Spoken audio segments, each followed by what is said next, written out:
প্রিয় দর্শকবৃন্দ, এই মুহূর্তে আপনাদেরকে নিয়ে আসলাম শ্যামলী আবার সাথে কচুয়া উপজেলার ৮ নং কাদলা ইউনিয়নের ধুগর বাজারে আমাদের এক ব্যবসায়ী ভাইয়ের নামটা কি না? হান্নান ভাই আর মিজান ভাই। হান্নান ভাই এবং মিজান ভাইয়ের খুবই পরিচিত শ্যামলী আফা আমাদের আসন্ন উপজেলা পরিষদ নির্বাচনে, যাহা এই মাসের 29 মে অনুষ্ঠিত হবে, সেই উপজেলা পরিষদ নির্বাচনে আমাদের সুনামধন্য মহিলা ভাইস চেয়ারম্যান শ্যামলী খান আফা।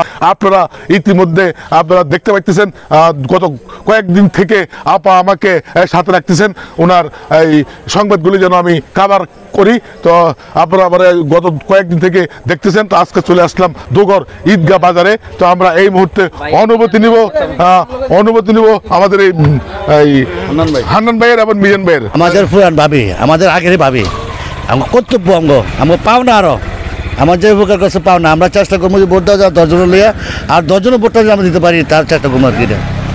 প্রিয় দর্শকবৃন্দ, ওনারা নিজেরা ভোট দেবেন এবং আরো 10 জন লোক নিয়ে ওনাকে জয়যুক্ত করার জন্য চেষ্টা করবেন। তো ভাই একটু বলেন আফার সম্বন্ধে। আসসালামু আলাইকুম, আমার নাম হলো মিজানুর রহমান, মিজান প্রধান। আমি একটি চার দোকানদার। আমি শ্যামলী আপার কাজ আগের থেকে করতেছি, এখনও করতেছি। আমার সাথে আপনার সাথে সবার সাথে অ্যাড আছে। আমি সবার সাথে বলতেছি যে আমাদের সুলতানা ম্যাডাম এবার নাই, এবার শ্যামলী খান আছে। আমরা এককভাবে ৮ নং কাদলা ইউনিয়নের সম্পূর্ণ কেন্দ্রের মধ্যে শ্যামলী আফার আমরা যুক্ত করতে চাই। আর আমাদের একটা পুরুষ ভাইস চেয়ারম্যান আছে বা চেয়ারম্যান প্রার্থী আছে, আমরা যার কাজ নির্দেশ করব। তবে শ্যামলী আফার পক্ষে আমরা একমত আছি সবাই ইনশাল্লাহ। হ্যাঁ প্রিয় দর্শকবৃন্দ, আমরা এই মুহূর্তে জানতে পেরেছেন এই গ্রামের চলমান মহিলা ভাইস চেয়ারম্যান সুলতানা খানম আফা তিনি এবার নির্বাচনে আসেন নাই, যেহেতু আমাদের শ্যামলী আফা এলাকার বধূ। তো সেই আপনার বধূ হিসাবে ওনাদের সবার ভাবি, ওনারা চাচ্ছেন এবার এই ভাবিকে জয়যুক্ত করাবে। আসসালামু আলাইকুম প্রিয় কচুয়াবাসী, আমি শ্যামলী খান, মহিলা ভাইস চেয়ারম্যান পদের প্রার্থী। আমি 2000 সালে গোলবার শিশু ক্লিনিকে চাকরি জয়েন করি। এখান থেকেই ভাইদের সাথে আমার পরিচিত। আর হান্নান ভাই আমার পাশে দাঁড়াচ্ছে, ভাইয়ের মেয়ের ডেলিভারি করেছি, সেই সুবাদে ভাইয়ের সাথে আমার ভালো সম্পর্ক।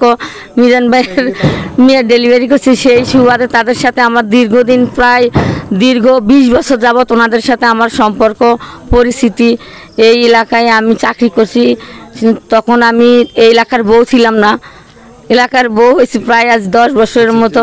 কিন্তু আপনার সেবক হিসেবে এলাকায় ছিলাম, যতটুকু পারছি সেবা করেছি, কিন্তু এখনও আছি সেবা করার।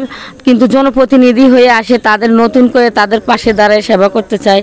এখন কচুয়াবাসীর প্রিয় মা বোন ভাই বোনেরা যদি সবাই মিলে আমাকে ভোট দিয়ে জয়যুক্ত করে সেবা করার সুযোগ দেন, তাহলে কাঁধে কাঁধ মিলে তাদের পাশে থাকার চেষ্টা করব।